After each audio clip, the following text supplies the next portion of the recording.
আসসালামু আলাইকুম দর্শক ভাইরা, সবাই কেমন আছেন? আশা করি ভালো আছেন। এই যে আমাদের ঢাকা থেকে আগত লেবার এসেছে, উনি অনেক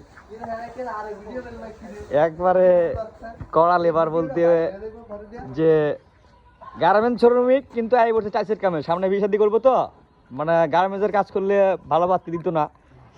অবশেষে টাইসের কামে আই পড়ছে, যে কেননা টাইসের কাম করলে অনেক ভালো ভালো জায়গায় ঘরে বিয়ে করতে পারবে। এই জন্যে তা আমাদের এখানে যারা যারা ফলাফান আসে সবাই কিন্তু এখানে অভিহিত। হ্যাঁ, তা উনি বলছে আচ্ছা, এই যে শুধু খালি ইনি কিন্তু মেরিট, এই যে এই এনি মেরিট, ঠিক আছে, এই যে এনি মেরিট, আর আর বাকিটি সব কিন্তু আনমেরিট, ঠিক আছে নাকি? আচ্ছা, নতুন নিলেবার লই এসে আজকে একবার করা, ইনশাল্লাহ দেখা যাক কোন দিকে যায়, দেখা যাক ইনশাল্লাহ ইনশাল্লাহ ইনশাল্লাহ ইনশাল্লাহ। এই তো চাকরি পারফেক্ট, ইনশাল্লাহ ইনশাল্লাহ। আর আমার মিস্ত্রি